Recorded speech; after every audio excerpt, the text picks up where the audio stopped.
One pregnant single mother accidentally responded to her ex, "I miss you." He, now a CEO, still loved her, but she was expecting a child with another man. A forbidden love that changed everything. Get ready, because this story will touch your heart. Subscribe to the channel, leave a like, and comment where you are watching from. Thursday began like any other for Emily Carter. The alarm rang at 6 in the morning in her small rented apartment in Brooklyn, and she dragged her tired body to the shower, feeling that familiar nausea rising in her throat.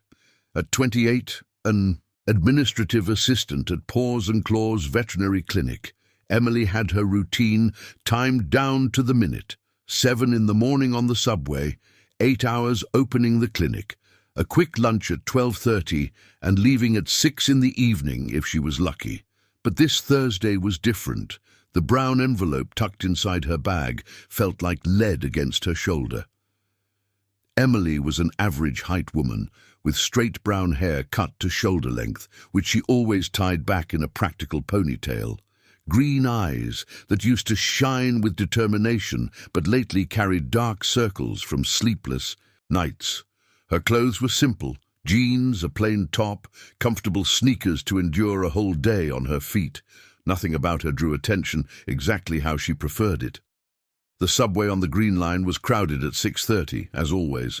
Emily squeezed between a man who smelled of cigarettes and a woman with grocery bags, gripping tightly to the handrail as the train rattled through the underground tunnels of New York City. The envelope in her bag felt like it was burning through the fabric. Positive. The word echoed in her mind since she left the lab at 5 o'clock. 8 weeks. She had taken the test alone at a low-cost clinic near work, paying out of her own pocket the $120 that hurt her tight budget. She hadn't told anyone, not even Sarah, her best friend since childhood, especially not Jake, the co-worker with whom she had a 2-month fling, who vanished as soon as she mentioned her period was late. "Sorry, I'm not ready for commitment," was the text he sent, blocking her right after. Coward. Her phone vibrated in the pocket of her jeans. Emily picked up the device with trembling, and hoping it was Sarah asking if she was going to the Friday happy hour. The screen showed only app notifications. Nothing important. The train braked suddenly at 34th Street, and Emily lost her balance, the phone slipping from her sweaty hands. She quickly bent down, grabbing the device from the dirty floor before someone stepped on it. When she straightened up, her thumb accidentally unlocked the screen and opened the text message conversation.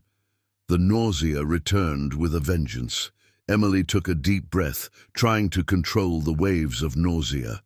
She needed to talk to someone. She needed to vent before she exploded.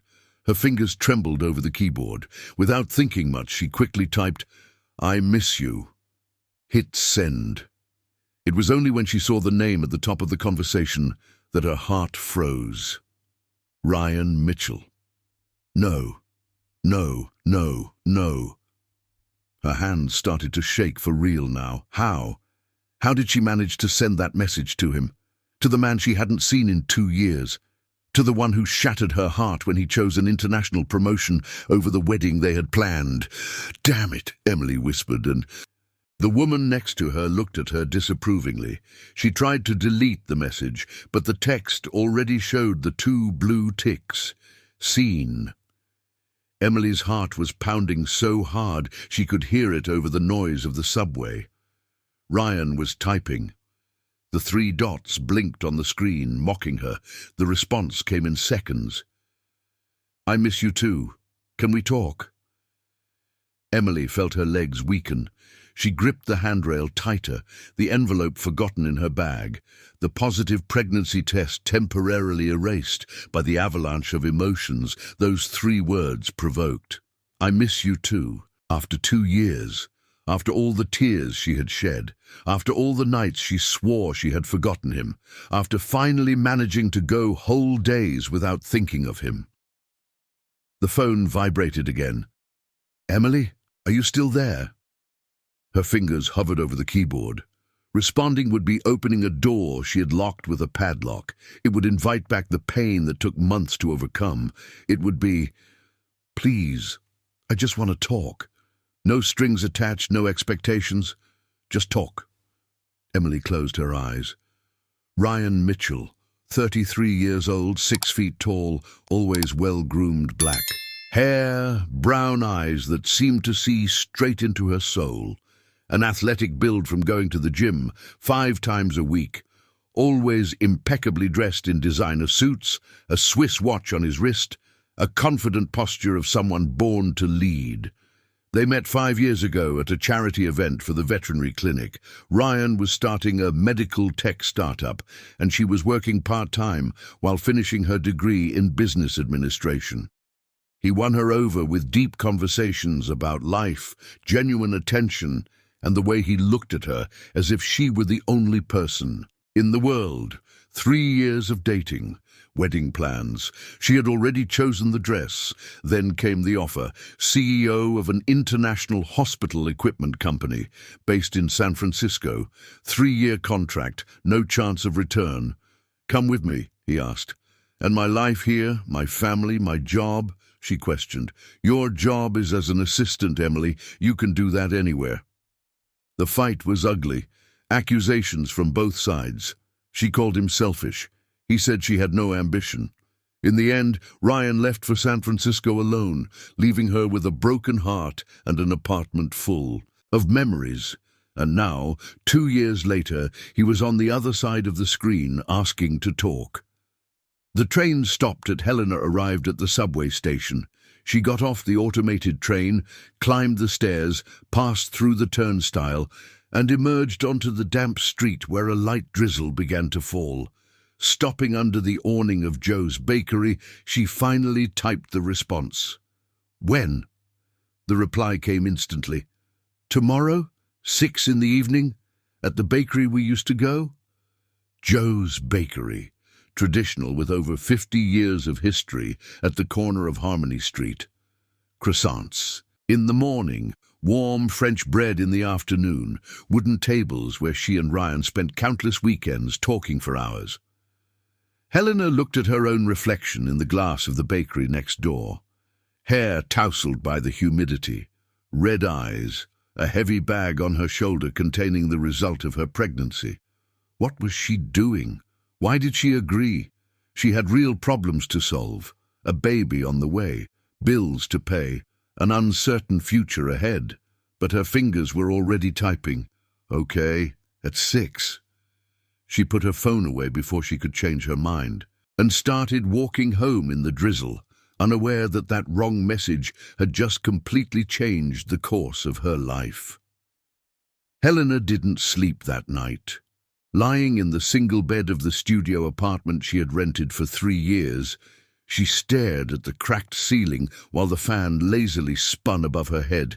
The envelope with the pregnancy test result was on the bedside table, a constant presence she tried unsuccessfully to ignore. At 3 in the morning, she gave up on sleeping. She got up, made chamomile tea, and sat on the small sofa in the living room, watching the empty street through the window. Brooklyn in the early morning was silent, unlike the buzz of diners and bars that took over the neighborhood on weekends. She picked up her phone. The conversation with Ryan was still open on the screen. She scrolled up, revisiting old messages she never had the courage to delete. Photos of the two of them in Central Park. Good morning and good night messages. Plans for the future that never materialized. "Why did I agree?" she whispered to the empty apartment.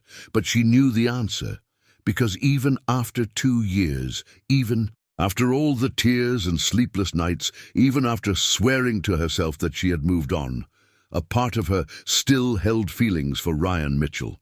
Feelings she buried deep, but that accidental message unearthed, as if they had never left.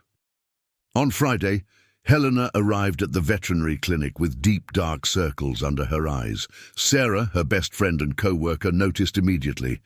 "Oh my God, Em, did you sleep?" Sarah asked, a tall woman with curly hair, expressive brown eyes, and a maternal way that always made Helena feel protected.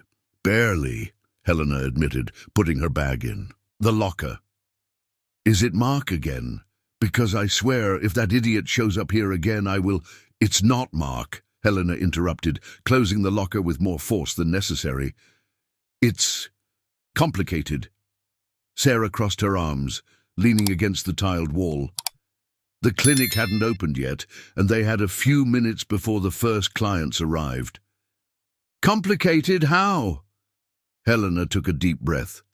Part of her wanted to tell her friend everything. About the pregnancy, about the accidental message to Ryan, about the meeting scheduled for that afternoon, but the words got stuck in her throat. Just didn't sleep well. Nightmares. Sarah didn't seem convinced, but she didn't press. She had known Helena long enough to know when she was ready to open up and when she needed space. The day dragged on with torturous slowness. Helena attended clients on autopilot, scheduling appointments, receiving payments, all while her mind was miles away, mentally rehearsing what she would say to Ryan. At 5 in the evening, she asked to leave early, claiming a medical appointment.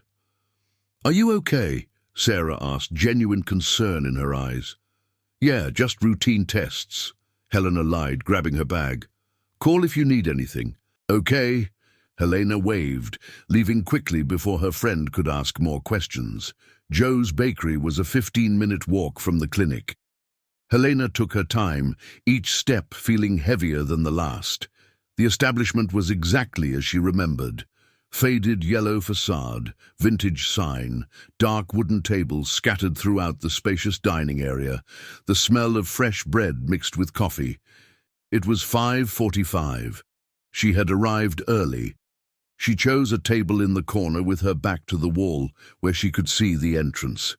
She ordered only a glass of fresh orange juice, ignoring the curious look from the waitress who remembered her and Ryan from the old days. At 6 on the dot, the door opened, and there he was.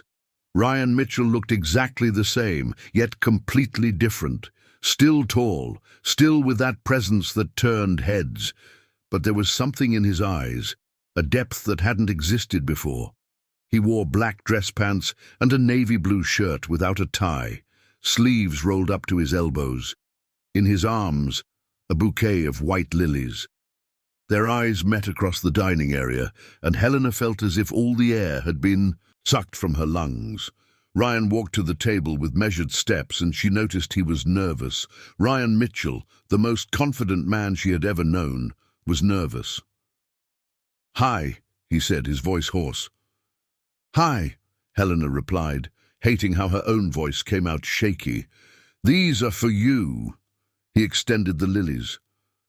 "Are they still your favorite flowers?"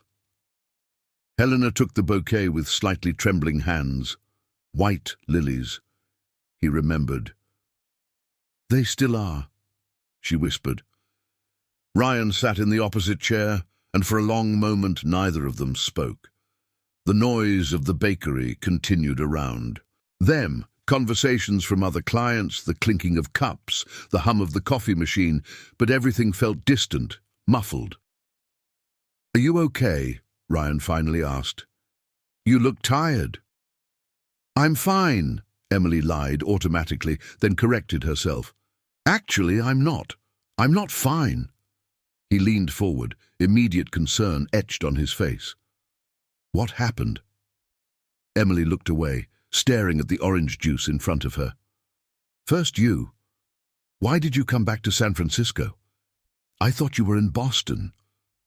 Ryan ran his hand through his hair, a gesture she recognized from the times he was nervous or uncomfortable. It came back 6 months ago. The company I was running there." He paused. "It doesn't matter. I came back because I realized I was building a life I didn't want." 6 months? Emily's eyes shot up abruptly. "You've been in San Francisco for 6 months and didn't reach out. I didn't think you wanted to talk to me." The raw honesty in his voice caught her off guard. "After how we ended, after what I said—" "What did you say?" Emily's voice rose a pitch, and a few nearby customers glanced discreetly. She lowered her tone, but anger vibrated in every word. You called me unambitious, Ryan. You said I was stuck in a mediocre life. You said if I really loved you, I would drop everything to go with you. I know. He briefly closed his eyes, as if the words themselves caused him physical pain. I know, and there's no excuse. I was wrong. So wrong. And does that change anything? Emily felt tears burning in her eyes but refused to let them fall. You destroyed what we had, Ryan. You destroyed us. I know, he repeated, and there was something broken in his voice that she had never heard before. I spent 2 years knowing that. 2 years waking up in an empty apartment in Boston, working 16 hours a day to avoid thinking about you, about us, about what I threw away. The waitress appeared, interrupting the moment. Would you like anything? Coffee, just coffee, Ryan replied without taking his eyes off Emily. When they were alone again, it was Emily who broke the silence. Why did you respond to my message? You could have ignored it. Because, Ryan leaned even further forward, his brown eyes locked on her green ones. Because in that moment when I saw your name on the screen, when I read those 3 words, it was like the last 2 years disappeared. Like everything I had been pretending to feel, all the lies I told myself about moving on, just crumbled. Ryan, I didn't get married, Emily. I couldn't. I went out with other people. I tried, but... He shook his head. It wasn't you. None of them were you. Emily felt something breaking inside her chest. It wasn't fair. It wasn't fair for him to say those things now, when her life was falling apart in ways he couldn't even imagine. You can't do this, she whispered.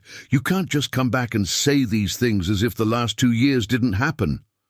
I know I can't. Ryan reached his hand across the table, stopping just before touching hers. But when I got your message, I thought maybe, just maybe you hadn't completely moved on either, that there might still be a chance. Emily looked at his hand, so close yet so far away. She remembered that hand intertwined with hers on walks in the park, that hand caressing her face, that hand she thought she would hold forever. And then she remembered the envelope in her bag, the positive test, the reality waiting for her. I'm pregnant. The words came out before she could stop them, raw and direct, falling between them like a bomb. Ryan's face went through a sequence of emotions in a matter of seconds, surprise, shock, something that looked like pain, and then, unexpectedly, something Emily couldn't immediately identify. Pregnant, he repeated, as if testing the word. 8 weeks. I forced myself to keep going, Emily continued, the words flowing in a nervous rush. From a co-worker. It was a mistake. A brief affair. He disappeared when he found out, and I'm going to raise this baby alone. I don't need pity or help from anyone. Ryan was silent for a moment that felt like an eternity. Then, to Emily's complete astonishment, he said, That's okay.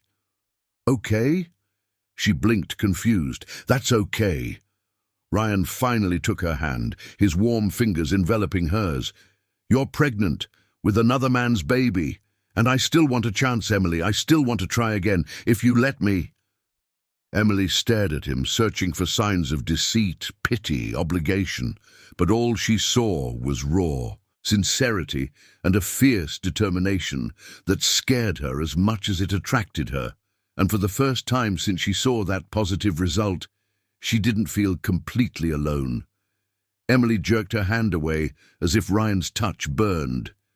You don't understand, she said, her voice tense. I'm not telling you this so you feel obligated to do something. I'm telling you because you need to understand that my life is complicated. Very complicated, and I don't have room for emotional games or empty promises. I'm not making empty promises.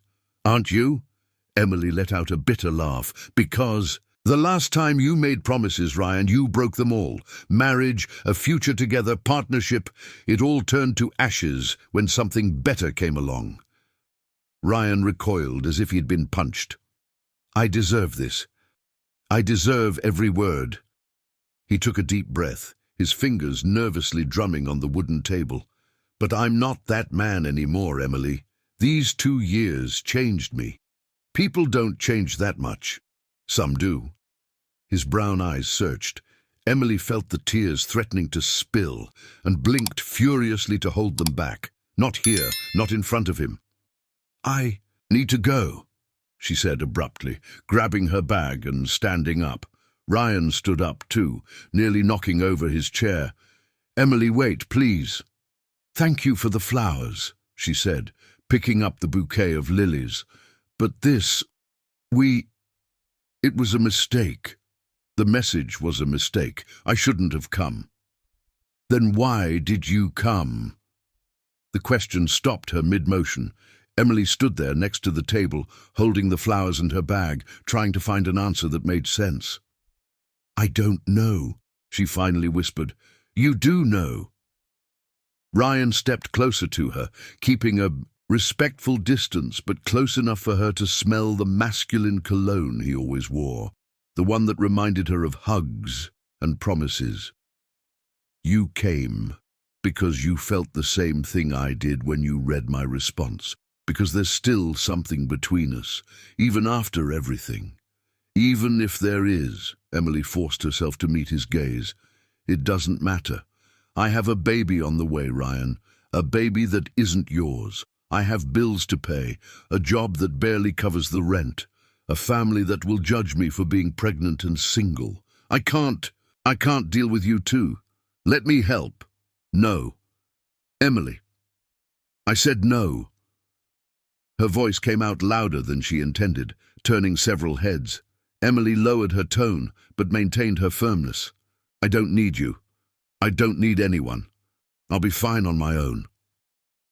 She left before he could respond, crossing the bakery with quick steps, pushing the door open and emerging onto the street where night was beginning to fall.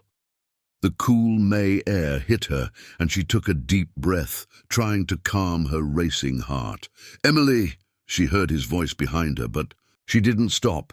She continued walking down Harmony Street, clutching the bouquet of lilies against her chest. Ryan caught up to her in a few strides, his long legs easily covering the distance. Please, just listen to me. Just one more minute. There's nothing more to say. There is. He positioned himself in front of her, forcing her to stop. I know I don't deserve your trust. I know I messed everything up. But I'm asking you, begging you, for a chance to show that I've changed.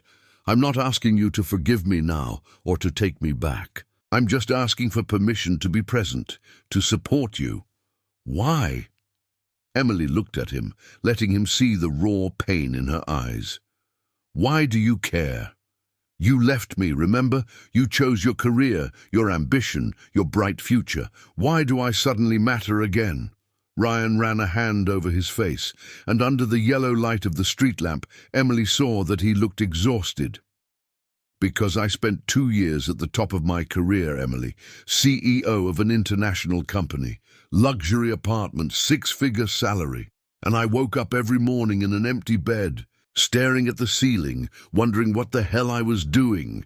His voice dropped, more vulnerable. Every promotion, every achievement, every closed deal, it was empty. Everything was empty because you weren't there to share it with me. You should have thought about that before. I should have. God knows I should have. He took a step back, giving her space. But I was an idiot, arrogant. I thought my career would fill the void. I thought I could forget you if I kept myself busy enough. And did you forget? No, not at all. Ryan found her eyes again. And when I saw your message yesterday, it was like the universe was giving me a second chance that I don't deserve. Emily felt the tears finally spill over, silently streaming down her cheeks. Ryan raised his hand as if to wipe them away, but stopped mid-motion, letting his arm fall to his side. Don't cry, he pleaded, his voice hoarse. Please don't cry. I'm scared, Emily admitted, the words coming out in a broken whisper. I'm so scared, Ryan, of the future, of the baby, of raising a child alone, of not being good enough. You're going to be amazing. The conviction in his voice surprised her. You're the strongest woman I know. You don't know me anymore. Then let me get to know you again. Emily wiped her tears with the back of her free hand, the other still holding the flowers. I can't promise you anything. I'm not asking for promises. I don't know if I can trust you again. I'll prove that you can. Ryan put his hands in his pockets as if it was the only way to keep himself from reaching out to her. One step at a time, no pressure, no expectations. Just let me be here, as a friend, if that's all you can give me right now. Emily studied him under the dim streetlight. She saw the sincerity in his eyes, the tension in his shoulders, the way he held himself back from touching her. And she also saw the man who had left her, who had chosen ambition over love, who had broken her heart into 1,000 pieces. One step at a time, she repeated slowly. One step at a time, he confirmed. No promises of a future, no plans. Just let's see what happens. A small, hopeful smile touched Ryan's lips. Can I have your number? The same one? Emily nodded. Can I call you tomorrow? She hesitated, then nodded again. Can I give you a ride home? It's getting dark. No. Emily took a step back. Not yet. I need time to process all of this. I understand. They stood there on the sidewalk of Harmony Street while cars passed and people walked around them, indifferent to the silent drama unfolding. I'll head out then, Emily finally said. Take care. She started to walk away, then stopped and looked back. Ryan? Yes? Thank you for the flowers and for showing up. His smile widened, genuine and warm. Always, Emily, always. She turned and walked toward the bus stop, feeling his eyes on her back. She didn't look back again, but held the flowers more carefully, as if they were something precious. When she finally boarded the crowded bus 15 minutes later, she found a seat by the window and placed the lilies on her lap. She pulled out her phone and opened her text messages. There was a new message from Sarah. How was the appointment? And one from an unknown number sent just a few minutes ago. I got home. Just wanted you to know I'm here if you need anything. Good night, Emily. She stared at the message for a long moment. Then slowly she saved the number, not as Ryan, not yet, just as R. It was a start, small, hesitant, scary, but it was a start.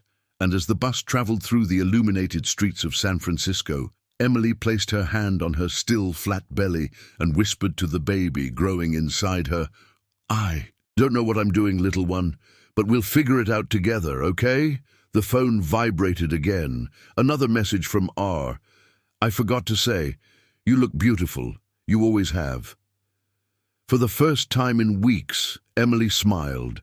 A small, careful smile, but real. And maybe, just maybe, the future wasn't as scary as it seemed.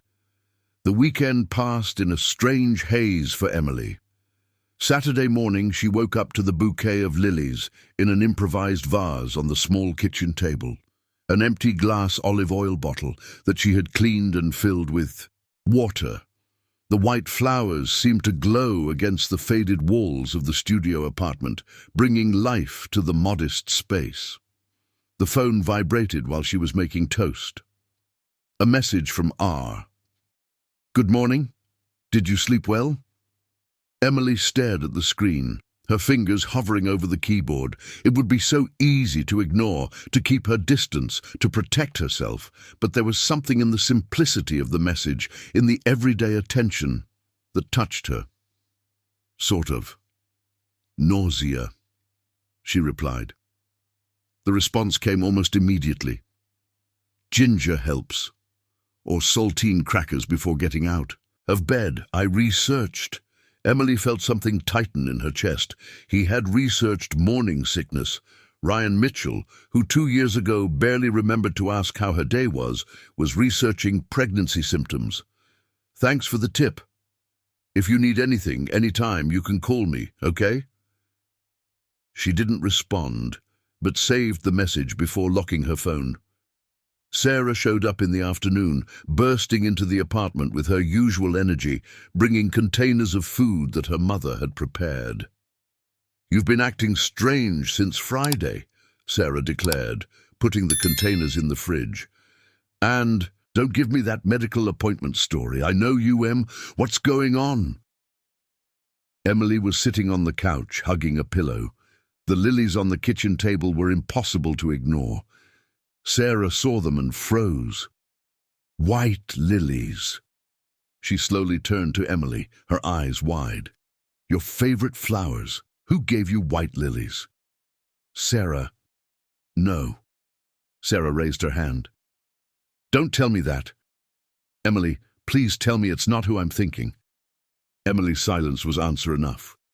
"Ryan!" Sarah practically shouted. "Ryan Mitchell, the idiot who left. You, the one who shattered your heart into pieces and stomped on it.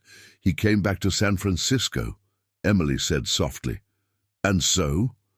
Sarah sat heavily in the opposite chair, incredulous. "Emily, you can't be thinking about—" "I'm not thinking about anything," Emily interrupted, but her voice didn't sound convincing even to herself. "It was just a meeting to talk." Talk. Sarah repeated the word as if it were poison. "About what?" "About how he destroyed you. About how you cried for months. About how I had to hold you while you sobbed, saying you'd never be good enough." Each word was a stab because they were true. Emily remembered those months after the breakup. Nights when she couldn't eat. Mornings when she could barely get out of bed. The constant weight in her chest that seemed never to lift. "He said he changed," Emily murmured. "Of course he did." Sarah leaned forward, taking her friend's hands. "Em, listen to me. I love you. You're like a sister to me. And that's why I'm telling you. This man hurt you deeply. You're vulnerable. Now with everything that's happening, he knows," Emily interrupted. "Knows what? About the baby." Sarah was speechless. "You told him. To him. Emily, I needed him to know that my life is complicated, that I don't have space for—" "And what did he say?" Sarah asked, suspicious. That it doesn't matter. That he still wants a chance." "Of course he does." Sarah released Emily's hands and stood up, starting to pace back and forth in the small living room. "He shows up after 2 years. You're vulnerable. Pregnant, alone, and he sees an opportunity to play the hero. It's manipulation, Em. Pure manipulation." "It didn't feel like manipulation," Emily defended, surprising herself with her own response. Emily stopped walking and faced her friend. "You still love him?" It wasn't a question, it was a gentle, sad statement. Emily turned her gaze to the flowers in the kitchen.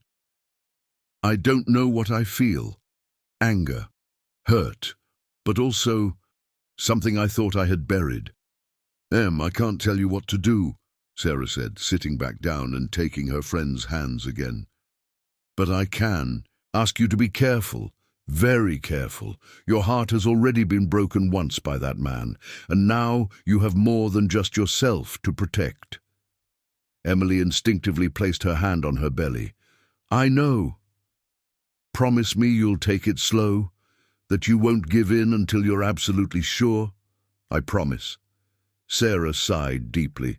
Okay, but if he hurts you again, I'll go to his fancy office on Fifth Avenue and—" "Thank you," Emily smiled for the first time, a tearful smile, "for protecting me. Always, sis, always." That night after Sarah left, Emily was lying in bed when her phone rang. It wasn't a text message, it was a call. T flashed on the screen. Heart racing, she answered. "Hello? Hey." Ryan's deep, familiar voice did something strange in her stomach. "Sorry for calling so late. Were you sleeping?" No. Emily sat up in bed, hugging her knees, just lying down. How are you? Has the nausea gotten better? A little. Your ginger tip worked. I'm glad. There was a pause. Emily, I know I said I'd take it slow, no pressure, but can I ask you for a favor? Depends on the favor. Let me take you to the doctor, to your next prenatal appointment. Ryan, I know. He spoke quickly, as if fearing she would hang up. I know it's early. I know you don't trust me yet, but I want to be there. I want to support you, not as anything other than someone who cares, who wants to make sure you're okay. Emily closed her eyes. It was so tempting to say yes, so tempting not to be alone at those appointments where other women arrived with husbands, boyfriends, mothers. My next appointment is Tuesday, at 4 in the afternoon. I'll be there. Where? Ryan, I didn't say you could go, but you also didn't say I couldn't, he replied, and she could hear the hopeful smile in his voice. Emily sighed. St. Mary's Clinic, on Broadway. I'll pick you up from work. What time do you get off? I can go alone. Emily, please, let me do this. There was something in his voice. It wasn't arrogant insistence. It was genuine pleading, as if he needed this as much as she secretly wanted it. 3:30, she relented, in front of the Paws and Claws Veterinary Clinic. Thank you. The relief in his voice was palpable. Thank you, Emily. Don't make me regret this. I won't, I promise. Another comfortable pause. Ryan? Yes? Why did you really come back to San Francisco? The truth. She heard him take a deep breath on the other end of the line. Because my partner, Marcelo, called me one day asking if I was happy, and I realized I couldn't answer. His voice dropped lower. I realized I was living a life that looked perfect on paper, but left me empty inside. Every professional achievement only highlighted what I truly wanted and no longer had. And what did you want? You. The answer came without hesitation. It has always been you, Emily. I just took too long to realize it. Tears returned, silent and warm. I need to sleep, she whispered. Of course. Sorry for taking your time. Ryan? Yes? Good night. She could hear the smile in his response. Good night, Emily. After she hung up, Emily stared at her phone for a long time. The conversation with Sarah echoed in her mind, the warnings, the fears, but there was also the sincerity in Ryan's voice, the attention, the care. She placed her hand on her belly. Your future godparent thinks I'm being foolish, she said to the baby, and maybe they're right. But what if they're wrong? What if he really has changed? The baby, of course, did not respond. But Emily felt a strange sense of peace for the first time in weeks. On Tuesday, at 3:30 in the afternoon, she left the Paws and Claws Veterinary Clinic and found Ryan leaning against a black car, wearing jeans and a casual white shirt. He smiled when he saw her, a smile that lit up his whole face. Ready? He asked, opening the passenger door. Emily looked at him, at the car, at the outstretched hand offering help. And against all the warnings and fears, she took his hand and got in. The traffic on Broadway was chaotic, as always, at 4 in the afternoon. Emily watched through the car window as the imposing buildings, hurried pedestrians and street vendors passed by. Anything to avoid looking at Ryan, who drove silently beside her, his fingers lightly drumming on the steering wheel to the soft sound of the radio. Are you nervous? He finally asked, breaking the silence. A little, Emily admitted. It's the first ultrasound. I'm going to hear the baby's heartbeat for the first time. Ryan glanced quickly at her before returning his eyes to the traffic. That must be amazing. And scary. Why? Emily finally turned to face him. Because it makes everything real, you know. Until now, it's just a positive blood test and morning sickness. But when I hear the heartbeat, when I see the image on the screen, it will be real. It will be a... Emily felt a familiar knot in her throat. You barely know me now, Ryan. I know enough. He paused. "And I want to know more. I want to know who you've become in these 2 years." Before Emily could respond, her phone rang. It was an unknown number. She answered hesitantly. "Hello? Emily?" The male voice on the other end made her freeze. "It's Mark, the biological father of the baby, the man who blocked her and disappeared when he found out about the pregnancy." Emily saw Ryan frown, noticing the change in her expression. "What do you want?" she asked, her voice cold. I've been thinking about the baby, about us." Mark sounded nervous. "I think I was hasty. I want to talk. I want to take responsibility." "Now?" Emily let out a bitter laugh. "After weeks of being MIA, now you want to talk?"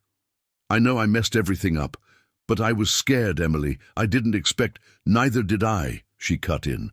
"But I didn't run away. I didn't block you. I didn't disappear like a coward."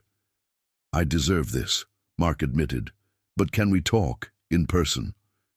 Emily looked at Ryan, who was watching the conversation with a carefully neutral expression, clearly trying to give her privacy, but unable to due to the closeness in the car. "I have an appointment now," she said. "I can't talk." "Later then? Tomorrow? Please, Emily, let me at least try to do the right thing." She closed her eyes briefly. "I'll think about it. I need to hang up." Before he could respond, she ended the call. The silence in the car was thick. "Was it him?" Ryan asked cautiously. "The father of the baby?" "Yes." "He wants to come back?" Emily exhaled the breath she was holding. "He says yes, that he wants to take responsibility, but I don't know if I believe him." Ryan was quiet for a moment, his fingers gripping the steering wheel. "What do you want to do?" "I don't know." Emily ran her hands over her face. "Part of me wants to tell him to go to hell. Another part thinks it would be selfish to deprive my child of having a present father if he's being sincere." "And you?" Ryan asked softly. "What do you want?" Emily looked at him, surprised by the question. "What do you mean?" "Not what's best for the baby, not what's right or wrong. What do you, Emily, want?" He leaned slightly toward her. "Do you still have feelings for him?" "No." The answer came out quick and firm. "No, it was never love. It was loneliness. It was fear of being alone forever after you." She stopped, realizing what she was about to say. "After I left," Ryan completed, the pain evident in his voice. "And you sought comfort in someone else. I understand." "It wasn't like that, wasn't it?" Emily sighed. "That's exactly how it was," she admitted. "I was so tired of feeling rejected, of feeling like I wasn't good enough. And Mark was there, giving me attention, making me feel desired. For a moment, he made me forget. About me. About everything," Emily corrected. "About you. The pain. The feeling that something was missing. But it only lasted 2 months. And when I found out I was pregnant, he showed who he really was." Ryan reached out, hesitated, then lightly touched her arm. "You didn't deserve this. Neither what I did nor what he did. You deserve someone who stays. Someone who chooses you every day." Emily felt tears threatening, but she blinked quickly. "The appointment. We're going to be late." Ryan withdrew his hand and nodded, getting out of the car and rushing to open her door before she could do it herself. A small, chivalrous gesture that touched her more than it should have. St. Mary's Clinic was a modern building with a spacious reception in beige and white tones. Emily checked in at the front desk while Ryan waited discreetly a few steps back, giving space but remaining present. "Did you come with someone?" the receptionist asked, looking at Ryan. Emily hesitated. "Yes." "Great. The companion can join in the appointment." They sat in the waiting room, surrounded by other pregnant women at various stages of their pregnancies. Some were accompanied by husbands holding their hands, others by mothers or sisters. One was alone, flipping through a magazine with a distant expression. "Emily Carter," a nurse called from the door. Emily stood up and Ryan followed her. The consultation room was cozy, with an examination table, ultrasound equipment, and colourful posters about fetal development on the walls. The doctor, Dr. Beatriz Almeida, was a woman in her 50s with grey hair tied in a bun, a warm smile, and attentive eyes. "Hello, Emily." She shook her hand and then extended her hand to Ryan. "And you are?" "Ryan, a friend." He glanced quickly at Emily. "If it's not a problem for me to be here." "No problem, as long as Emily is comfortable." The doctor looked at her for confirmation. "It's fine," Emily said, surprised to actually feel that way. The appointment began with routine questions: date of the last period, symptoms, medical history. Emily answered everything mechanically, aware of Ryan's silent presence in a chair in the corner, watching everything attentively. Then came the moment of the ultrasound. "Can you lie down here and lift your shirt a bit?" Dr. Smith instructed, preparing the gel and the device. Emily lay down on the examination table, her heart racing. Ryan instinctively stood up, as if he wanted to be closer, but stopped halfway, unsure. "You can come closer if you want," the doctor said gently, correctly interpreting his hesitation. The gel was cold on Emily's belly. The doctor glided the transducer, searching. The screen displayed indistinguishable black and white shapes that made no sense to Emily. And then she heard it. Thump, thump, thump, thump, thump, fast, strong, impossible to ignore. "This is the baby's heartbeat," Dr. Smith announced with a smile. 160 beats per minute. Perfectly normal. Tears came before Emily could stop them. Silent tears streamed down the sides of her face as she stared at the screen, where a tiny bean pulsed with life. She felt fingers intertwining with hers. She looked to the side and saw Ryan there, holding her hand, tears in his own eyes as he gazed at the screen with an expression of absolute awe. "It's real," Emily whispered. "It's real." Ryan agreed, his voice thick with emotion. "Everything looks great." The doctor continued, measuring the baby on the screen. "About 9 weeks, which confirms your dates. Strong heartbeat, appropriate size. You're taking good care of yourself, Emily." Emily could barely respond, hypnotized by the image on the screen and the feeling of Ryan's hand in hers. When the appointment ended and they left the office with the ultrasound pictures, Emily was still processing everything.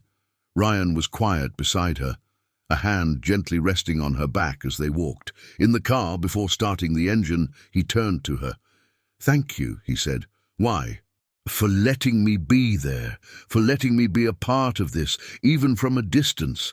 He paused, emotion clear in his voice. "It was one of the most incredible moments of my life." Emily looked at the ultrasound pictures in her hands. "It's not even your child." "But it's yours," Ryan replied simply. "And that makes this baby important to me too."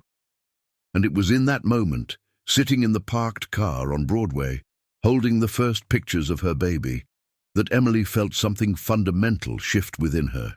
It wasn't complete forgiveness, it wasn't total trust, but it was the first real crack in the wall she had built around her heart. The following weeks developed their own rhythm, a careful dance between closeness and distance. Ryan began to show up in small but consistent ways that caught Emily off guard.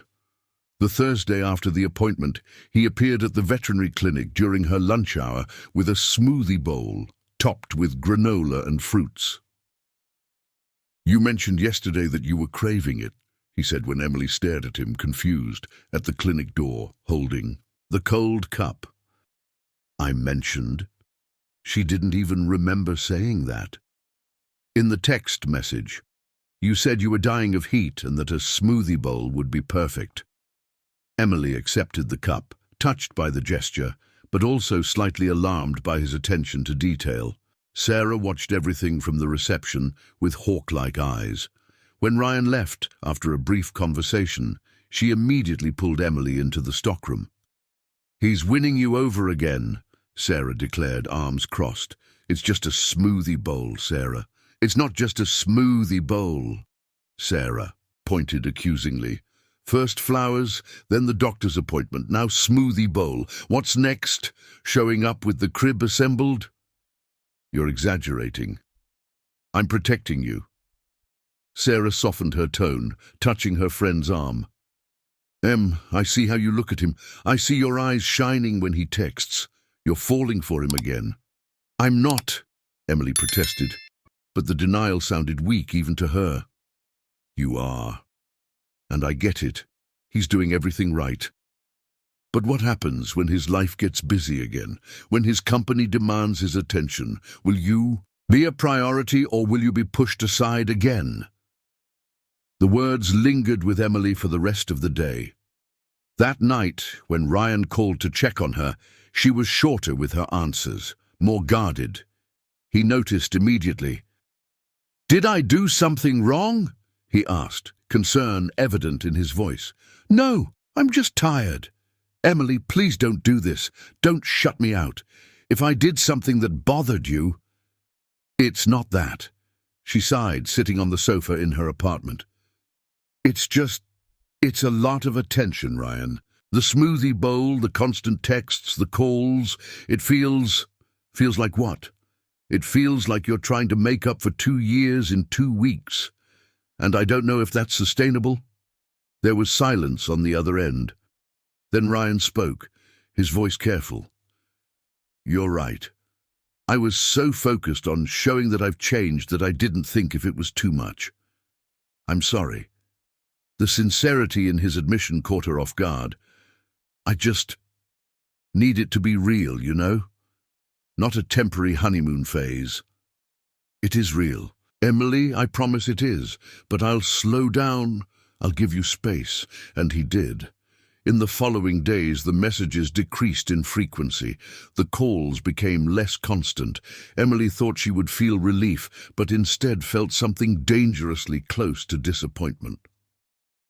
The Tuesday of the following week, a typical June storm poured over San Francisco in the afternoon. Emily left the clinic at 6 and found the bus stop flooded, rain falling in dense curtains. Dozens of people huddled under the small shelter, and the buses passed packed without stopping. She was resigned to wait when a black car pulled up in front of the stop. The window rolled down, revealing Ryan. "Get in," he said. He simply said, "You don't need to." "Emily, you're soaked. The street is flooded and I'm here. Please, get in the car." She looked at the pouring rain, at the crowded bus that passed by without stopping, and relented. She got into the car, dripping water onto the leather seat. "Sorry," she murmured, trying to dry herself with her hands. Ryan grabbed a towel from the back seat, obviously prepared, and handed it to her. "Were you just passing by?" Emily asked, wiping her face. "No." He looked ahead, focused on the crawling traffic. "I saw the weather forecast and thought you might need a ride." "Ryan, I know. You said to slow down, and I'm trying, but that doesn't mean I'm going to let you take a crowded bus in a storm when I can help." Emily didn't know what to say. They sat in silence while Ryan navigated through the chaotic traffic, the sound of the rain hitting the roof of the car, creating a strangely intimate bubble. "How was your day?" he eventually asked. "Exhausting. There was a golden retriever that needed emergency surgery. We were all on edge." She paused. "But he recovered well." "You really love what you do, don't you?" "I do. I know it's not being a tech company CEO." The words came out more bitter than she intended. Ryan wasn't offended. "It doesn't have to be. You do something that matters. You take care of animals. You help families. That's worth more than any corporate title." "You didn't think that way 2 years ago." He was quiet for a moment. "No, I was an idiot 2 years ago." He paused at a red light and turned to her. "I thought success was measured in money and status, that the only life worth living was filled with visible professional achievements. I was wrong. What made you change? Loneliness. The answer was simple and honest. Absolute loneliness, even surrounded by people. I realized I was climbing a mountain that no one cared if I reached the top. And when I looked down, I saw what I had left behind. I saw you. He turned his eyes back to the traffic when the light turned green, and I realized I had traded the only real treasure for a handful of fool's gold. Emily felt her heart tighten. You can't say things like that. Why not? Because it makes everything harder. What? Keeping my distance. She looked out the window, watching the city blurred by the rain. Protecting my heart. Maybe you don't need to protect it, Ryan said softly. Maybe this time I won't hurt you. You can't promise that. I can. And I do. When they arrived at Emily's building, the rain had diminished to a persistent drizzle. Ryan turned off the engine. Thank you for the ride, Emily said, opening the door. Emily, wait. He grabbed something from the glove compartment, an envelope. I was going to give you this anyway, but here. She took the envelope, confused. Inside was a bank deposit slip, a large amount, very large. What is this? She asked, her eyes wide. For the baby, for whatever you need. Crib, stroller, clothes, diapers. No. Emily pushed the envelope back. No, I can't accept this. Please, no. Her voice rose. I don't want your money, Ryan. I don't want you to think you can buy your way back into my life. That's not it. I just want to help. I know it's tough financially. And how do you know? Emily felt anger rising. Did you investigate my life, my bank account? No, I know how much the clinic pays. I know that a studio apartment in Brooklyn is expensive. I know prenatal care and a baby costs money. That doesn't give you the right to think I need to be rescued. Emily opened the car door. I'll be fine. I always have been. Emily, wait. But she was already out of the car, running to the entrance of the building under the drizzle. She climbed the stairs. The elevator was broken again, with anger boiling in her chest.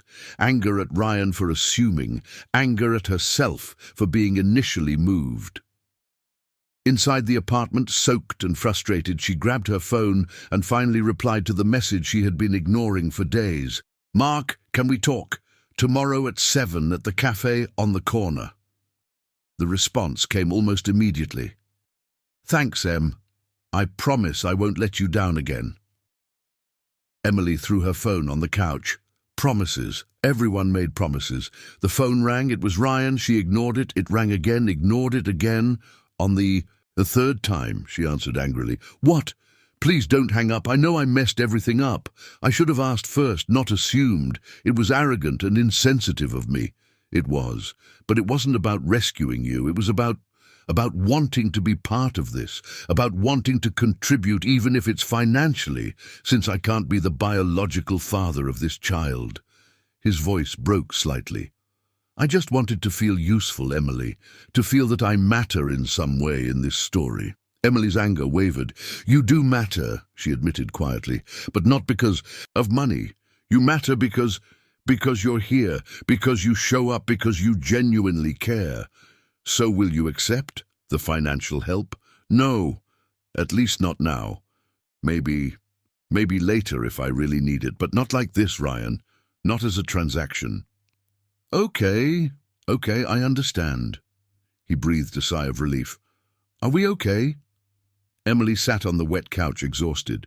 We are, but Ryan, I need you to understand something. I need to do this my way, in my time, without being rushed. Emily sat in the dark of her studio apartment, listening to the rain outside. Tomorrow she would meet Mark. She would have to hear what he had to say. She would have to decide whether to give him a second chance.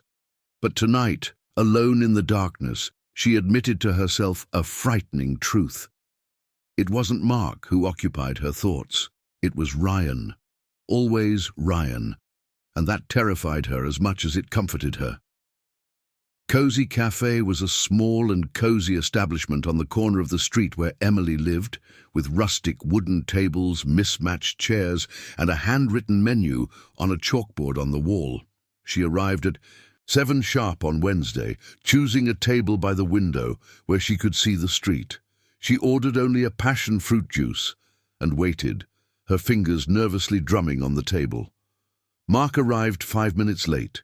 He was 29, with tousled light brown hair, stubble and blue eyes that always seemed to be apologizing for something. He wore faded jeans and a t-shirt from a local sports team. Seeing him, Emily wondered what she had seen in him.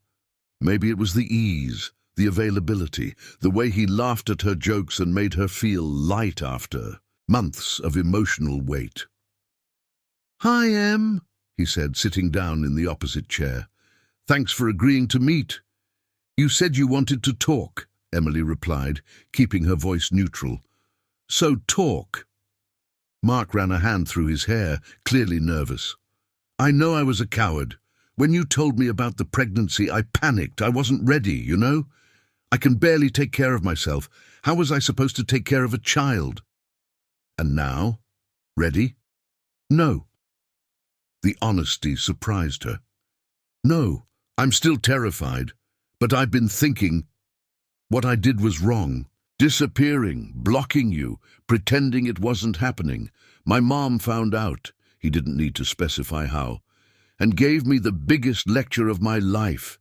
She said I was repeating what my dad did to her." Emily knew the story. Mark's father had abandoned his pregnant mother and never returned. "And that's what made you come back? Your mom?" "Part of it." He looked directly at her. "But also, because I really want to do the right thing. I want to be present, help financially, be a father, even if I don't know how." Emily studied his face, searching for signs of deceit. All she saw was genuine fear and regret. "And us?" she asked. "Do you think just because you're going to be a father, we both have to be together?" "No." Mark shook his head quickly. "No, I know what we had was fleeting. Neither of us was truly in love. I just want to be a good dad, or try to be." Emily took a deep breath. "I need time to think about this, Mark. You hurt me, deeply. When I needed support the most, you vanished. I know, and I'll spend the rest of my life making up for it with our child, if you let me." Before Emily could respond, the cafe door opened and Ryan walked in. He stopped abruptly upon seeing her with Mark, his face going through a series of emotions before settling into a carefully neutral expression. "Sorry," he said, clearly unsure whether to approach or leave. "I didn't know you were. I can come back later." "Ryan, wait," Emily began, but Mark interrupted her. "Are you Ryan?" he asked, narrowing his eyes. "The ex she hasn't gotten over." "Mark!" Emily felt her face heat up. "It's not like that," she said to Ryan, who remained standing near the door. "Not?" Mark turned to her. "You talk about him all the time, Em. Even when we were together, it was Ryan always said this, or Ryan used to do that. I always knew I was the substitute." The raw truth of his words left Emily speechless. Ryan finally moved, approaching the table. "I should have checked before coming. Sorry to interrupt." He looked at Emily. "You left this in the car yesterday." He extended the towel she had used to dry off. "Thanks." Emily took the towel, her fingers brushing briefly against his. "Are you two together?" Mark asked, looking between them. "No," they both answered simultaneously. "But you want to be," Mark said to Ryan. "It wasn't a question. I can see it on your face." Ryan didn't deny it. "Look," Mark stood up, grabbing his wallet. This is getting weird. Emily, think about what I said. Whatever decision you make, I'll respect it. But I want to be in my child's life." He placed some cash on the table to cover the bill. "And you," he turned to Ryan, "if you're going to be in her life, you better not disappear like I did. She doesn't deserve that again." With that, Mark left, leaving Emily and Ryan in an awkward silence. Ryan sat down in the chair Mark had vacated. "Were you planning to tell me you were meeting him?" he asked, his voice free of accusation, just curiosity. "I didn't think I needed to," Emily replied defensively. We're not together." "I know." He leaned back in his chair. "But it still hurts to know you don't trust me enough to share that. It's not about trust." "Not?" His brown eyes met hers. "Then what is it about?" Emily struggled to find the words. "It's about keeping some control over my life. Everything is changing so fast. The pregnancy, you coming back, Mark reappearing. I feel like I'm being—" Emily felt pulled in 1,000 directions and didn't know which path to follow anymore. Ryan was quiet for a moment. And what did he want? Mark. He wants to be present, to be a father, to help financially. And are you going to let him? "I don't know." Emily ran her hands over her face. "It's the right thing to do, right? To give him a chance to be a father?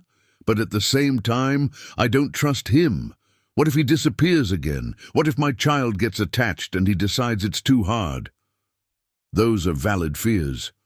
But I can't make decisions based solely on fear." Ryan extended his hand across the table, stopping just before touching hers. "Can I ask you a question? No judgment, no expectations." Emily nodded. "Do you still have feelings for him?" "No." The answer came without hesitation. "I never did, actually. Not like—" She paused. "Like what?" "Like I did for you," she admitted, softly, the words costing more than she had imagined. Mark was a band-aid, an attempt to cover a wound that hadn't healed. "And now?" Ryan's voice was hoarse. "Is the wound still open?" Emily looked at him across the table.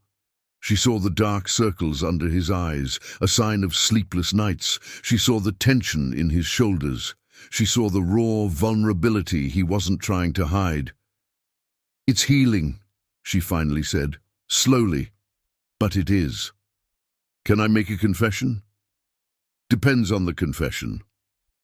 A sad smile touched his lips. "When I saw you with him here, my first instinct was jealousy, pure and irrational jealousy, and then guilt, because I have no right to feel jealous. You're not mine. I lost that right when I left. Ryan. But then I thought," he continued, "that if you choose him, if you decide to give a chance for you two to form a family, I will respect that. I will step back if that's what you need. Because what I want more than anything, more than having you back, is to see you happy." The tears came before Emily could stop them. "Why do you have to say things like that? Why do you have to make everything so hard?" "What do you mean?" "It would be easier if you were selfish, if you tried to manipulate me or force me to choose, but you're just genuine, and I don't know how to deal with that." Ryan finally touched her hand, their fingers gently intertwining. "I don't want it to be easy for you to hate me, Emily, but I also don't want to pressure you. I just want to be here, in your time, your way." She looked at their intertwined hands on the worn wooden table. "My family wants to meet you." "What?" Emily let out a wet laugh. "My mum found out you came back. Sarah opened her mouth, of course, and she wants a family lunch next Sunday to assess your intentions." "And you want me to go?" "It's going to be awful," Emily warned. "My mum will interrogate you. My brother Bruno will probably threaten you. My dad will be silent but judging everything. And there will be my uncles, cousins. I'm going." "You didn't even think—" "I don't need to think." Ryan squeezed her hand. "If it's important to you, if it's a step toward rebuilding trust, I'll go." Emily studied him. "You know they hate you, right? For what you did to me?" "I know, and I don't blame them. I hate myself for what I did to you." "Ryan, it's true." He looked directly at her. I look in the mirror and see the idiot who hurt the best thing he ever had, and I know I don't deserve a second chance, but I'm going to fight for it anyway. At that moment, in the small cafe on the corner, with their hands intertwined on the worn wooden table, Emily felt something definitive change. It wasn't complete forgiveness, it wasn't restored trust, but it was openness. It was possibility. It was dangerous and scary, and she didn't know if she was making the right decision. But for the first time in a long time, she was choosing hope over fear. Sunday came too quickly for Emily's liking. She woke up with a twisted stomach, part morning sickness, part pure anxiety for the lunch that awaited her. The Carter family home was in the east side of San Francisco, a simple two-story house painted beige with bars on the windows and a small garden in front where Emily's mom cultivated roses and basil. Emily took the subway at 10 in the morning, transferring lines twice until she reached 34th Street. From there, it was a 15-minute walk to the house. Ryan had offered to give her a ride several times, but she had declined. She needed to arrive first, prepare the ground, try to calm the atmosphere before he showed up. The house was in commotion when she arrived. Her mom, Linda Carter, a 52-year-old woman with reddish-brown dyed hair, a robust body from a lifetime of hard work, and unforgiving eyes, commanded the kitchen like a general in a battlefield. "You arrived early," Linda commented when Emily entered, barely looking at her daughter while seasoning the meat for the roast. "I came to help," Emily said, giving her mom a kiss on the cheek. "Help or try to convince me to be polite to that man?" Straight to the point, as always. "Mom!" "Don't mom me, Emily Marie." Linda turned, the wooden spoon in her hand pointing accusingly. "That man destroyed you. I watched you wither, cry, lose weight for months, and now you want me to serve lunch for him as if nothing happened. I'm not asking you to. You pretend nothing happened. I'm just asking you to give him a chance. People change, Mom. People like him don't change." Linda went back to the stove. "Ambitious men always choose their careers, always. Just ask your father." Emily knew the story. Her father, David, could have been promoted to manager at the auto parts factory where he had worked for 30 years, but he would have to move to Texas. He chose to stay, chose family. It was a point of pride for Linda and a constant shadow over any man who chose differently.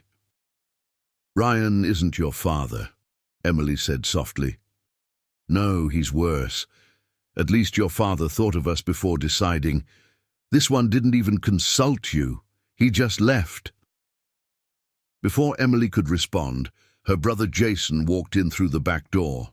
Jason was 31, taller and broader than their father. With mechanic's hands and a soft heart, he hid beneath layers of performative masculinity. "Em!" He pulled her into a bear hug. "How's my niece or nephew? It's still too early to tell." Emily laughed, fitting into the family embrace. "And we're fine," Jason released her, the smile fading. "So it's true. The playboy is showing up here today." "Jason, don't start." "Don't start?" His voice rose. "The guy left you, disappeared for 2 years, and now he wants to play happy family. It's not like that." "Not? Then how is it, Em?" Jason crossed his arms, the protective posture she had known since childhood. "Because from where I stand, you're pregnant, vulnerable, and this guy is taking advantage." "No one is taking advantage of anyone." Emily felt anger rising. "I'm an adult. I can make my own decisions." Terrible decisions, it seems. "Jason," Linda's voice cut through the discussion. "Enough. That's not how we raise you." Jason muttered something inaudible and went out to the backyard where David was preparing the grill. Emily helped her mom in silence for a few minutes, peeling potatoes and chopping vegetables. The kitchen smelled of garlic, cilantro, and the special seasoning Linda had used for decades. "Do you still love him?" Linda asked suddenly, not looking at her daughter. Emily stopped peeling the potato. I don't know. I still feel something. I don't know if it's love or a memory of love or hope. Linda finished, finally looking at her. Hope that this time will be different. Is that wrong? Linda sighed, wiping her hands on her apron. It's not wrong. It's human. But it's also dangerous. She touched her daughter's face with unexpected tenderness. You've always been the dreamer of the family. You've always believed in the best of people. It's a beautiful quality, my daughter, but it's also a vulnerability. So what do I do? You protect your heart. And more importantly, you protect the heart of this baby that's coming. Linda's hand moved to Emily's still modest belly. Because it's not just about you anymore. At 12:30, the doorbell rang. Emily felt her stomach churn. She got to the door before anyone else could, took a deep breath and opened it. Ryan was standing there with a bouquet of yellow flowers, daisies, and a bottle of expensive wine. He wore dark jeans and a light blue dress shirt with the sleeves rolled up, clearly trying to balance casual with respectful. The nervousness was evident in his eyes. "Hi," he said. "Hi. You came. I said I would." He extended the flowers. "For your mum, and the wine for your dad. You researched family lunch, didn't you?" A nervous smile. "Maybe." Emily took the flowers, her fingers brushing against his. "Ready?" he asked. "No, but let's go." She led him inside. The living room was modest but cozy, with a floral fabric sofa, a flat-screen TV. The only modern concession, a shelf full of family photos, and a large dining table already set for 8 people. Linda emerged from the kitchen, wiping her hands on her apron. She studied Ryan from head to toe with an expression that revealed nothing. "Mrs. Linda," Ryan extended his hand. "It's an honor to meet you. Emily talks a lot about you." Linda looked at the extended hand for a long moment before shaking it briefly. "Ryan," his name sounded like an accusation. "The flowers are beautiful. You can put them in the vase over. And there." David came in from the backyard, a 55-year-old man, short and stocky with grey hair, eyes that had seen much and revealed little. He nodded to Ryan, but didn't offer his hand. Jason was the last to enter, coming from the backyard with a beer in hand. He was visibly larger than Ryan, and took advantage of it, approaching with an intimidating posture. "So you're the famous Ryan," Jason said, his deep voice. "Jason, right?" Ryan didn't back down. "Emily has told me a lot about you. She said you have the best mechanic shop in the area." Jason blinked, clearly not expecting the compliment. "She said that?" "She did, and that you taught her how to change a tire when she was 12. "Well, someone had to teach her," Jason grumbled, but Emily noticed he became less hostile. The lunch started tense. Aunts, uncles, and cousins began to arrive. The Carter family was large, and everyone looked at Ryan with mixed curiosity and suspicion. Emily sat next to him at the table, feeling the tension radiating from his body. The food was plentiful: rice, beans, stuffing, vinaigrette, potato salad, sausage, and steak on the grill. Simple food, but made with love and decades of skill. For a while, people ate in awkward silence. Then Aunt Judy, Linda's sister known for her lack of a filter, decided to break the ice. "So Ryan," she said, grabbing more rice, "Emily said you're a CEO. You must be making good money, right?" "Aunt," Emily felt her face heat up. "What? It's an honest question." Aunt Judy turned to Ryan. "How much do you make a month?" "Aunt Judy, that's invasive." "It's fine," Ryan gently interrupted. "I do make good money, yes, but I learned the hard way that money doesn't buy what really matters." "And what matters?" Linda asked, her eyes fixed on him. Ryan looked at Emily before answering. "Family, connection, being present for the people we love." He turned back to Linda. "Mrs. Linda, I know you hate me, and you have every right to. I hurt your daughter in the worst way possible. I chose ambition over love and lived 2 years with the consequences of that choice." The silence at the table was absolute. "But I'm not here asking for forgiveness," Ryan continued, his voice firm, yet respectful, "because I know I don't deserve it. I'm here asking for a chance to prove that I've changed, to show that I've learned, and if you give me that chance, I promise I won't waste it." Jason was the first to speak. "What if you get tired?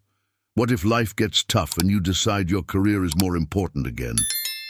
"That won't happen." "You can't guarantee that." David spoke for the first time, his voice calm but firm. "No one can guarantee the future." "You're right," Ryan agreed. "I can't guarantee the future, but I can guarantee my commitment. I can guarantee that this time I will choose right. I will choose Emily every day." Linda placed her fork on the table with a decisive clink. "Words are easy, kid. Actions show character." "I completely agree," Ryan met her gaze, "and that's why I'm here. Not to convince you with words, but to show you over time that I mean it." "And the baby?" Aunt Judy asked. "It's not yours. How do you feel about that?" Emily opened her mouth to intervene, but Ryan answered first. "I feel honored to be in the life of a child who will be lucky to have Emily as their mom, and if she allows me, I will love that baby as if it were my own. Because any child of hers deserves all the love in the world." Emily felt tears welling in her eyes. The lunch continued, the atmosphere gradually warming up. Ryan asked genuine questions about the family, listened to stories, laughed at the right moments. Jason challenged him to a game of pool in the basement, and to everyone's surprise, they returned laughing about something Ryan had said. When the sun began to set and people started to leave, Linda pulled Emily into the kitchen. "He's different from what I expected," she admitted, washing dishes. "Different how?" "More humble, more genuine." Linda looked out the window where Ryan was helping David put away the grill. "But humility after messing everything up is easy, Emily. The question is, will he maintain that humility when things get tough again?" "I don't know, Mom, but I want to find out." Linda dried her hands and hugged her daughter. "Then find out, but with your eyes wide open, and knowing that if he hurts you again, he'll have to explain himself to me in person." Emily laughed through her tears. "I love you, Mom." "I love you too, sweetie, and that's why I worry." When Ryan and Emily left the house 2 hours later, the sky was tinged with orange and purple. They walked in silence to his car, parked a few blocks away. "You did well," Emily finally said. "Your family is amazing." Ryan opened the door for her. Welcoming, protective, real. "They'll take time to trust you again." "I know, and I will earn that trust, one lunch at a time if necessary." Inside the car before starting. "The engine," Ryan turned to her. "Thank you for letting me be there today. It means more than you can imagine." Emily looked at him, into his sincere eyes, into his tired but genuine smile. And before she could stop herself, she leaned in and kissed him softly. It was brief, just a touch of lips. But when she pulled away, she saw in his eyes the impact of that simple gesture. "Emily, don't say anything," she requested. Just take me home." He nodded, started the engine, and they drove in a silence charged with possibilities. And Emily knew, with a certainty both frightening and liberating, that she was falling in love with him again. Or maybe she had never stopped. June arrived, bringing with it the characteristic chill of San Francisco and a subtle but undeniable transformation in the relationship between Emily and Ryan. After the kiss in the car, which neither of them mentioned directly but that changed everything, they began to see each other more frequently, no longer as ex-lovers trying to rebuild something broken, but as two people carefully navigating new territory. The summer festival at St. Mary's Church in the heart of Brooklyn took place every year in the third week of June. It was a neighborhood tradition, a celebration that took over 3 blocks with food stalls, secret admirer messages, folk dance, and a bonfire. Emily had participated every year since moving to the neighborhood, always helping at the church's candy stall. That Saturday, she arrived at the church at 2 in the afternoon, wearing jeans, a long-sleeve red shirt, and a wool shawl, her baby bump beginning to show.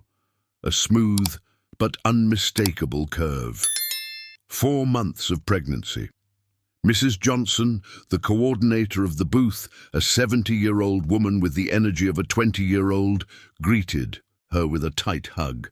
"My pregnant girl," exclaimed Mrs. Johnson, her hands immediately going to Emily's belly. "How's the baby?" "Well, moving a lot." "Ah, so it's going to be a little rascal." Mrs. Johnson smiled. "Come on, we have a lot to do. Peanut brittle, coconut candy, corn fudge. Everything needs to be organized."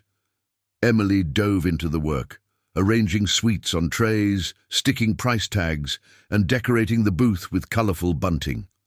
Other women from the community arrived, and soon the booth was in full swing, laughter and chatter filling the air as they worked. At 4 in the afternoon, when Emily was climbing onto a stool to hang more bunting, she heard a familiar voice behind her. "Get down before you fall!" She turned and almost lost her balance. Ryan was there, but not the corporate Ryan in a suit and tie. He wore faded jeans, a red and black plaid shirt with the sleeves rolled up, and boots. He looked completely out of place and perfectly suited at the same time. "What are you doing here?" Emily asked, stepping down from the stool with his help. "You mentioned you would be here today." "I thought I'd help." He looked around. "If you need help, of course. I don't want to intrude where I'm not invited." Mrs. Johnson appeared beside them, assessing Ryan with experienced eyes. "Are you Emily's boyfriend?" We, Emily stammered. "I'm her friend," Ryan replied diplomatically, "and I came to offer my arms for any heavy lifting." "Friend, huh?" Mrs. Johnson smiled knowingly. "Well, friend. I need someone strong to fetch more chairs from the church storage and set up the tables outside. Can you do that?" "Perfectly." Mrs. Johnson winked at Emily before dragging Ryan off to show him what needed to be done. The next few hours passed in a surreal mix of normalcy and novelty. Ryan worked alongside the men from the community, sweating under the weak June sun, carrying chairs, setting up tables, adjusting booths. Emily watched him out of the corner of her eye, noticing how he easily chatted with Mr. Smith, the retired baker, laughing at jokes, asking about people's families. "He's handsome," commented Juliana, one of the younger volunteers arranging corn fudge, "and clearly in love with you. Look how he watches you when he thinks no one is looking." Emily followed her gaze and caught Ryan looking in their direction. When their eyes met, he smiled. Not the polished corporate smile she remembered, but something genuine and a bit shy. She felt her heart race. "Complicated," was all Emily could say. Love always is. By 7 in the evening, the festival was in full swing. The streets were decorated with colorful bunting crossing from one side to the other, inflated balloons forming arches at the entrances of the booths. Bonfires crackled in strategically placed metal barrels, the smell of smoke mingling with aromas of popcorn, roasted corn, spiced hot cider, and mulled wine. Country music played on speakers, interspersed with traditional dances that made people dance. Emily was behind the booth when Jason appeared. She hadn't seen him since their coffee date 3 weeks ago. He looked different, more put together, clean-shaven, wearing neat clothes. In his arms he held a large stuffed bear. "Hi, Em," he said a bit awkwardly. "Jason." Emily wiped her hands on her apron. "What are you doing here?" "You mentioned once that you always came to the summer festival. I thought I don't know, show up, bring this for the baby." He extended the bear. Emily took the toy, touched despite the confusion of feelings. "Thank you. You didn't have to." "I wanted to." Jason shoved his hands in his pockets. "I wanted to show that I'm serious about being present, about being a dad." "Jason, I know it will take time for you to trust me again, but I'm willing to wait, to prove it." That's when Ryan appeared carrying a box of sweets to restock the booth. He stopped upon seeing Jason, his jaw tensing slightly. "Hi," Ryan said, keeping his voice neutral. "Hi," Jason replied, equally cautious. The silence that followed was thick with discomfort. "Ryan, this is Jason." Emily made the formal introductions. "Jason, Ryan." The two men sized each other up for a moment. Jason was shorter, less polished, clearly working class.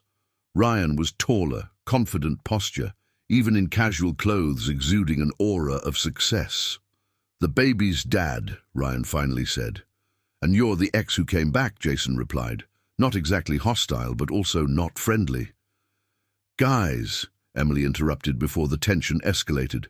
"Don't do this. Not here." "Sorry," Jason said first. "I didn't come to cause trouble, just wanted to see you, give the gift." He looked at the bear Emily was holding. "I'll be going. You call me if you need anything." "I will." Jason waved and walked away, disappearing into the crowd of the festival. Ryan placed the box on the booth and turned to Emily. "Are you okay?" "I am, just..." She sighed. "It's strange, having you both show up in my life at the same time. Can I ask a question?" Ryan leaned against the booth table. "Are you still considering giving him a chance, for you to be a family?" Emily looked at the bear in her hands. "I was. I thought it would be the right thing for the baby, but... She looked at him directly.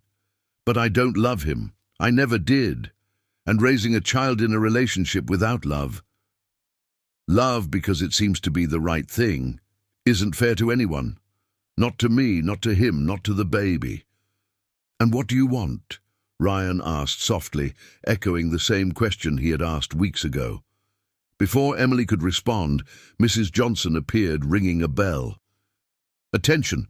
The folk dance will start in 15 minutes. Everyone who is going to dance, put on your country attire." The commotion began.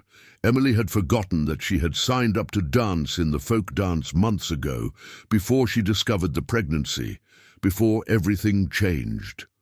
"Are you going to dance?" Ryan asked. "I had signed up, but nothing." He smiled. "You are going. I want to see." 15 minutes later, Emily was wearing a flared red cotton skirt that Mrs. Johnson had lent her, a white blouse with ruffles and braids in her hair. She felt ridiculous and adorable at the same time. The folk dance formed. On the main street, couples side by side. Emily was without a partner. The guy who was supposed to be her partner didn't show up. "I need a volunteer," shouted the host of the folk dance. "Someone to dance with the girl." "I'll dance," Ryan said, stepping out of the crowd of spectators. "You don't know how to dance folk dance," Emily whispered as he positioned himself next to her. "I'll learn now, then." The music started. The host shouted the commands. "Watch the snake! Swing!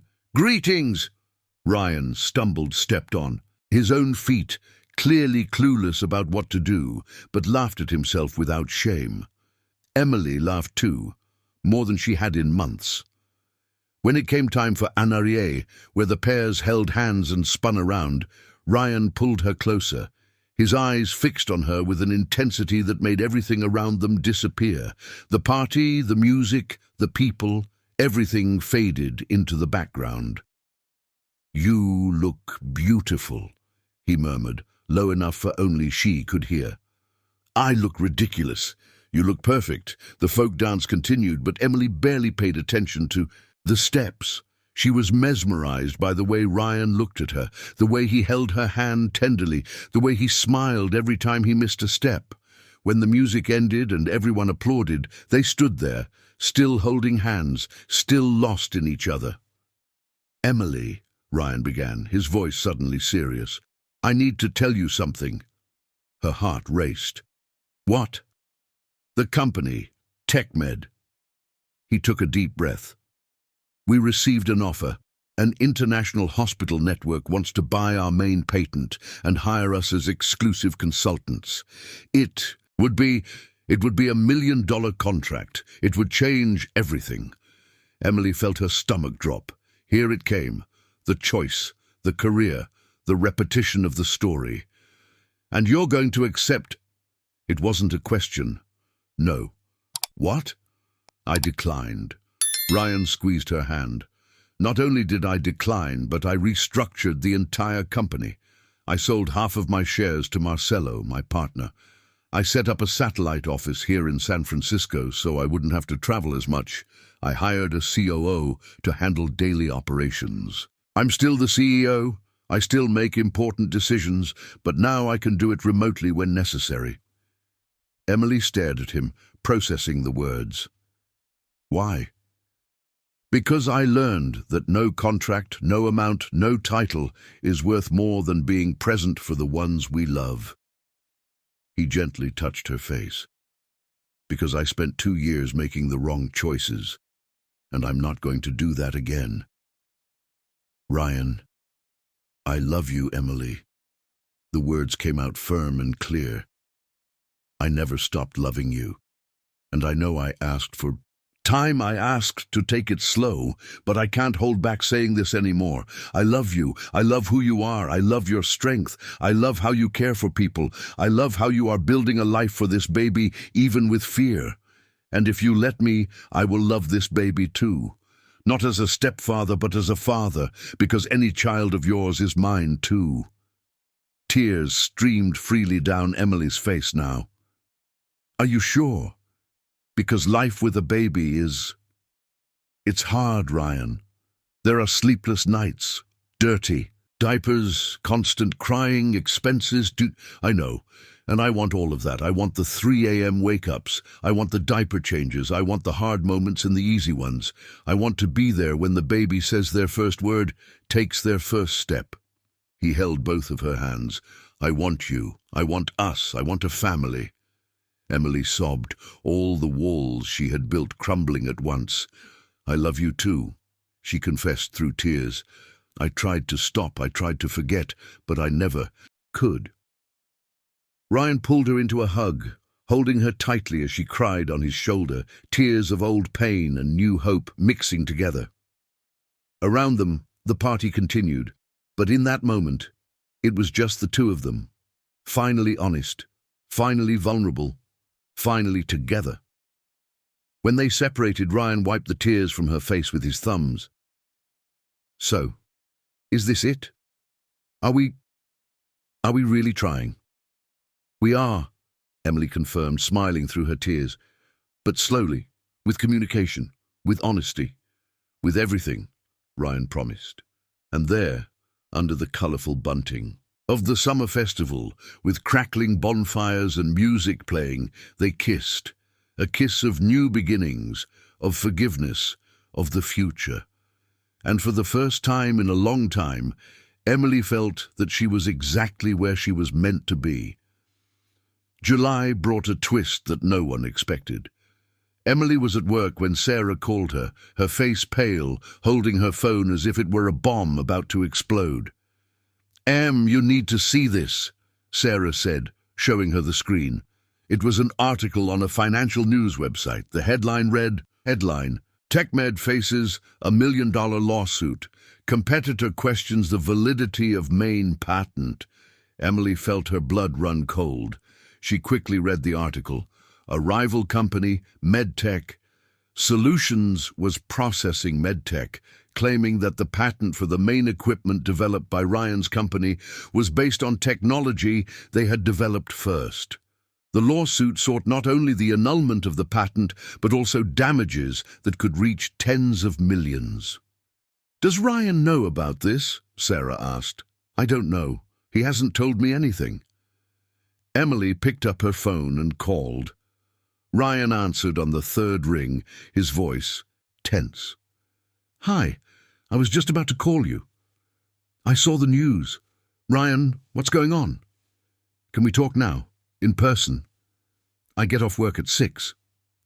I'll pick you up." The day dragged on with torturous slowness.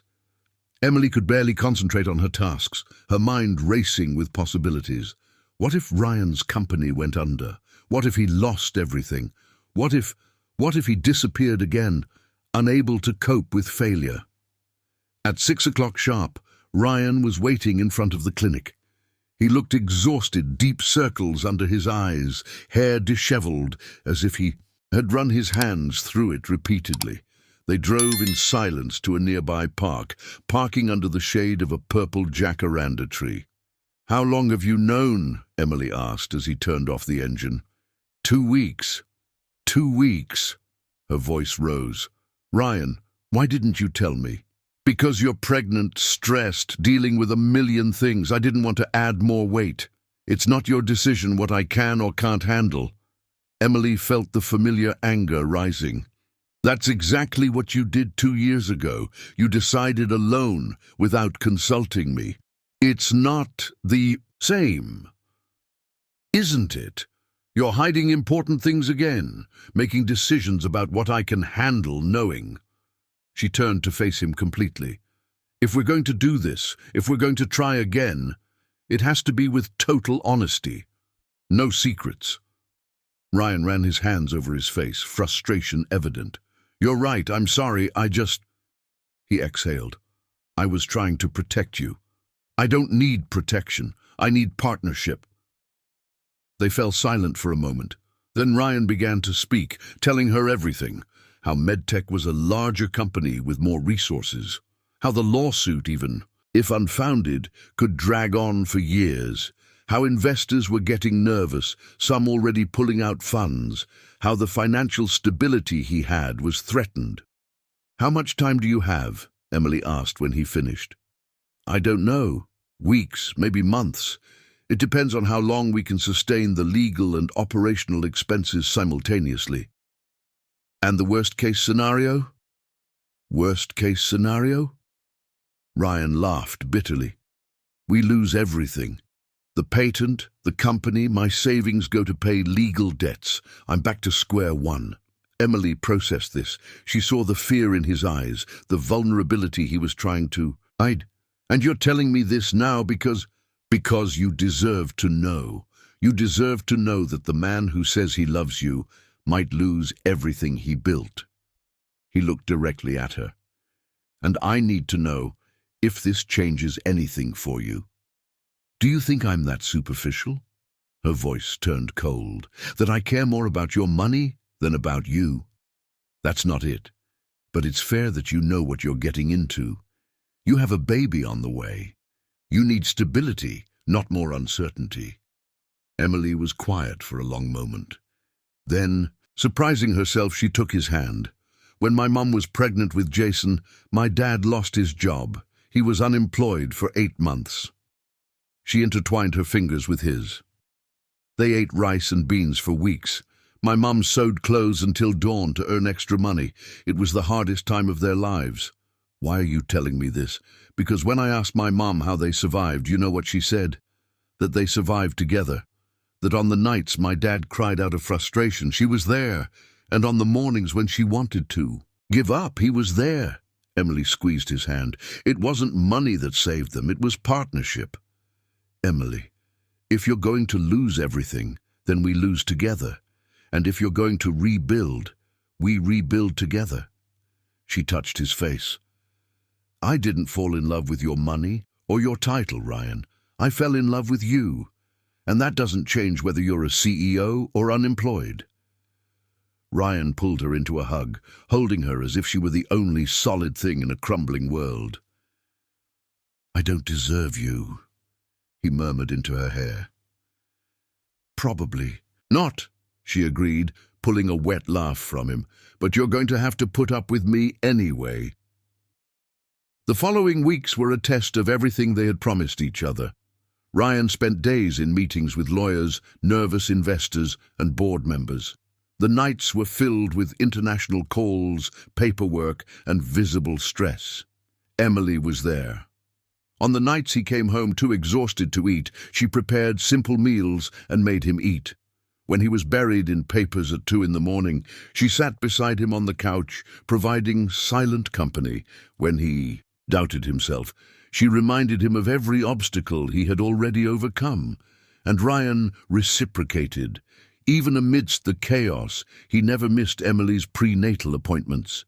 He sometimes arrived late, straight from stressful meetings, but he showed up. When Emily had a panic attack at 3 a.m, worried about how she would support the baby if Ryan lost everything, he held her and talked about concrete plans, not empty promises. "Worst case scenario," he said, his voice calm in the darkness of the room. "I find a job. Any job. I'll work at a bank, consulting, whatever. We'll be fine." "And what about TechMed? Everything you built?" "It's important, but you and this baby are more important." He placed his hand on her belly, now prominent at 6 months. This is what really matters." It was during this chaotic period that Jason reappeared. Emily was leaving an appointment when she saw him waiting in front of the clinic. He looked different again, thinner, more anxious. "Jason, what are you doing here?" "I need to talk to you." He looked around. "Is there somewhere we can talk?" They went to a nearby cafe. Emily ordered an orange juice, Jason a black coffee that he didn't touch. "I've been thinking a lot," he started. "About everything, about the baby, about you and Ryan, about me."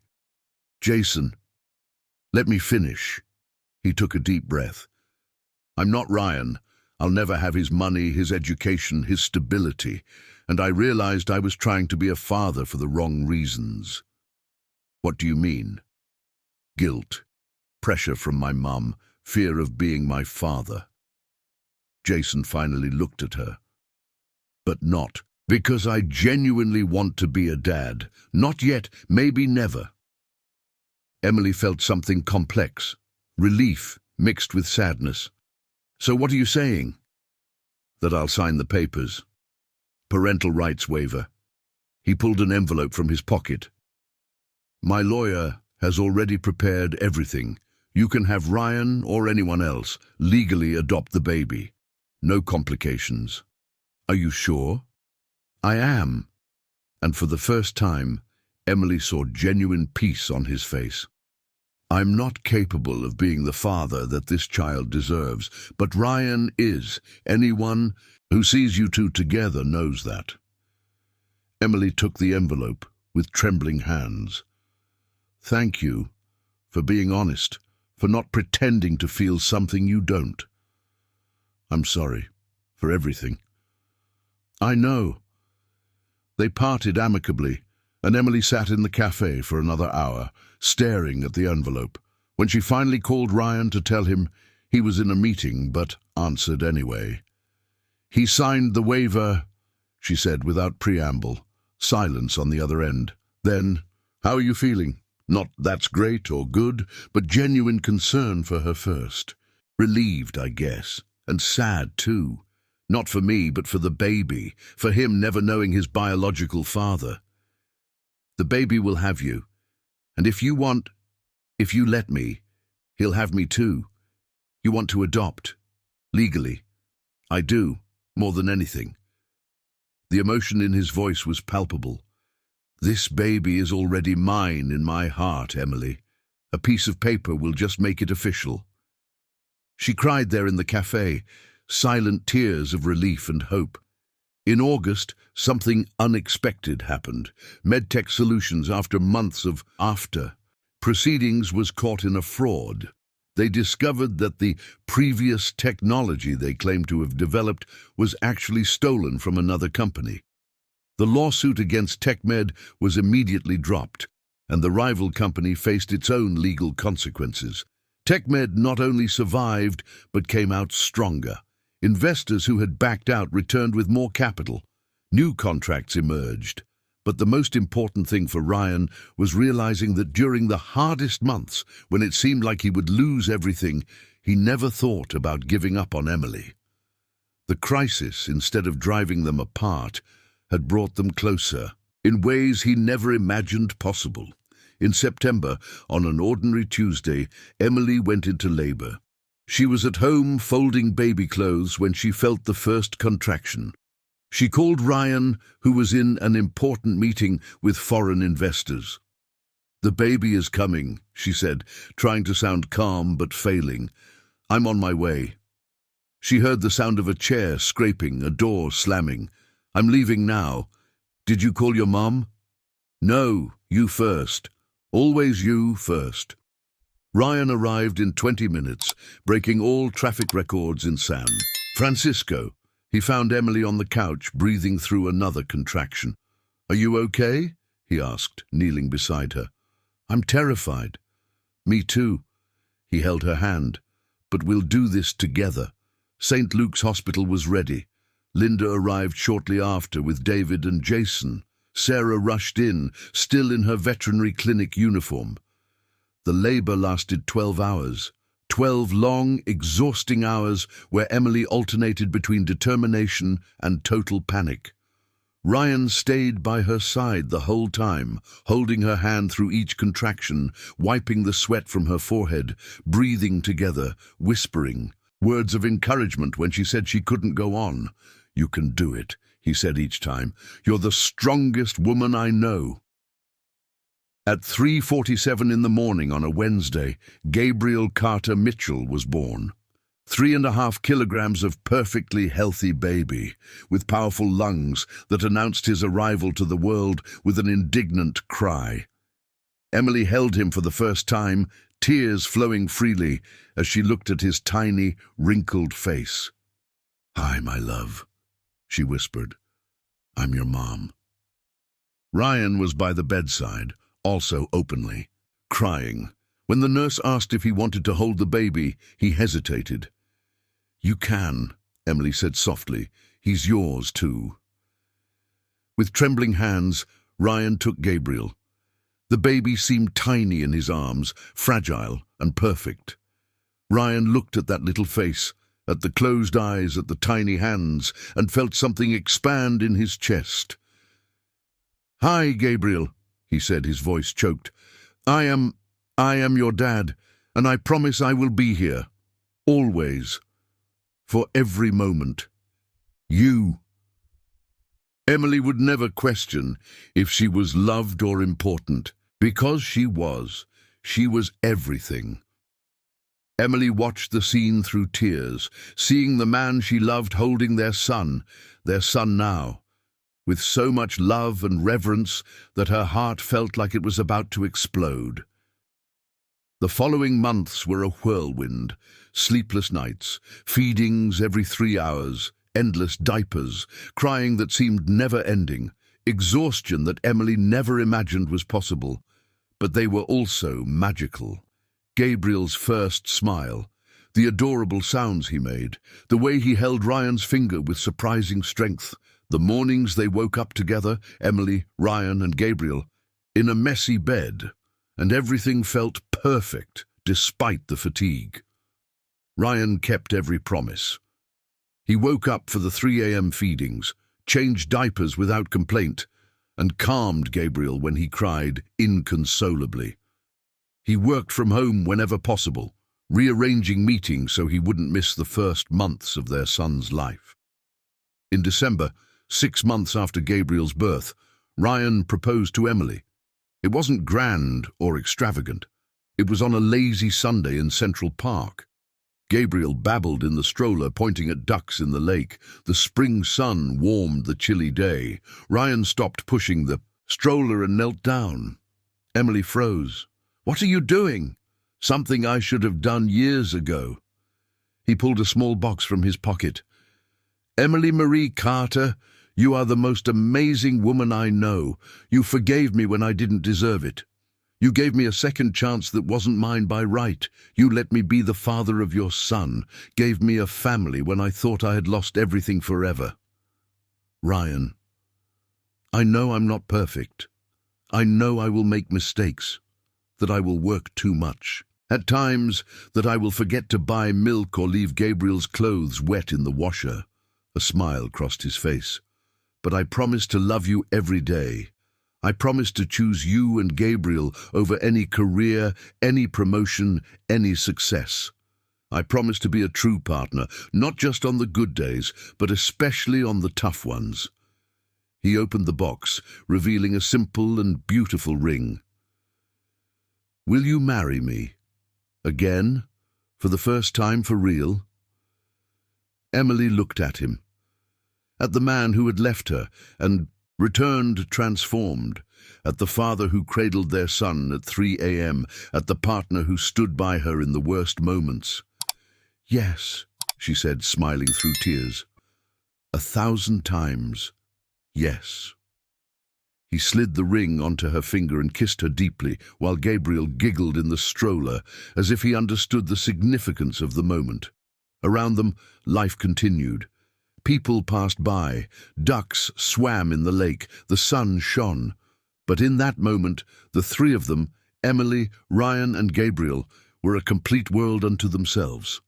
The journey hadn't been easy. It had been winding, painful, full of mistakes and new beginnings, but it had brought them to this moment, perfect and imperfect. And as they walked back to the car, Ryan pushing the stroller, Emily holding his hand, Gabriel clapping for the birds, she thought of the accidental message that had started it all. I miss you. 3 simple words that changed everything. Sometimes, she thought, mistakes bring the greatest gifts. Sometimes the wrong path leads to the right destination. And sometimes, just sometimes, love deserves a second chance.